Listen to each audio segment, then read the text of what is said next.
If you were alive in 1957, you remember the hype. Ford spent years building up the Edsel. Full-page ads, magazine covers, mystery and excitement everywhere. The American public was told, this car is going to be unlike anything you've ever seen. And then, the Edsel arrived. The front grille didn't sit right with buyers. The push-button transmission was confusing.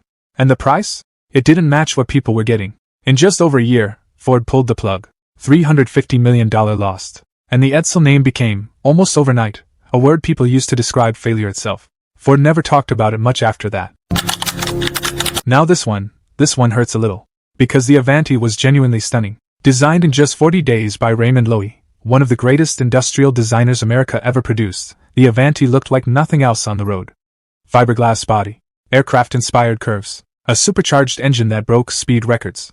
People ordered them immediately, and then they waited, and waited, and waited.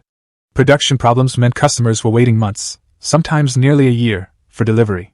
By the time the cars arrived, the excitement had cooled. Studebaker was already in financial trouble, and the Avanti lasted just 2 model years. It deserved so much better. This was Cadillac at its most ambitious, and most expensive, hand-built, every single one. Perfume bottles in the glove box, a stainless steel roof, air suspension so smooth it felt like riding on a cloud. And memory seats, in 1957. Think about that for a moment. But the price was $13,074, at a time when you could buy a perfectly good house for less. Even wealthy buyers hesitated, and General Motors actually lost money on every car they sold. Fewer than 800 were ever made. Today, if you find one at a car show, you stop and stare. Because you're looking at something truly rare.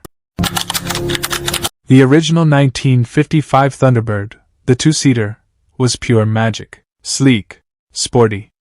The kind of car you dreamed about. But Ford's accountants looked at the numbers and said, we need more buyers. Make it bigger, add back seats. And so the 1958 Thunderbird became a 4-seater.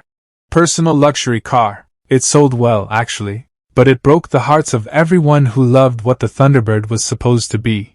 The original spirit, that open, freewheeling 2-seat excitement, was gone forever. Sometimes playing it safe is its own kind of failure.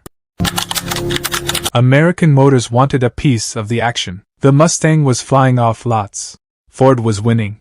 And AMC saw an opening for a sporty fastback that younger buyers would love. So they created the Marlin. The problem? They took their existing family sedan and stretched a fastback roofline over it. The result was awkward. It looked like a car that couldn't decide what it wanted to be. Buyers felt the same way. When you're trying to compete with the Mustang, you can't show up looking like the family station wagon in a costume. Only 435 were ever made. And that almost feels like a crime. The Kaiser Darrin had sliding pocket doors, the kind that slid forward into the fenders instead of swinging open. In 1954. Fiberglass body. A long, elegant hood. A look unlike anything else Detroit was producing. But underneath all that style sat a modest Jeep engine. Not enough power to match those dramatic looks. Buyers admired it. They just didn't buy it. Kaiser went out of the American car business that same year. And the Darrin went with them. One of the most creative cars this country ever built, and almost nobody remembers it.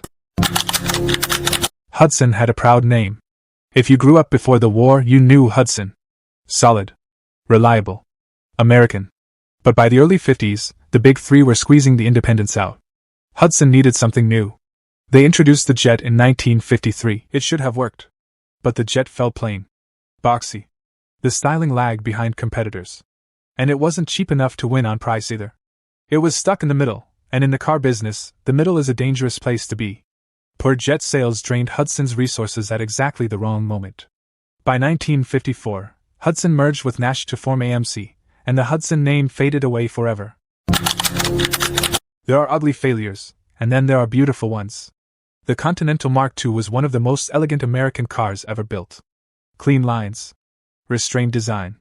Not a single inch of excess. At $9,695, nearly twice the price of a Cadillac, it was made for buyers who wanted only the finest. Inspectors spent 10 hours checking each car before it left the factory. But Ford lost money. Significant money. On every single car sold. After just 2 years, it quietly disappeared. It was too perfect, too expensive, and too uncompromising for the market it was trying to reach.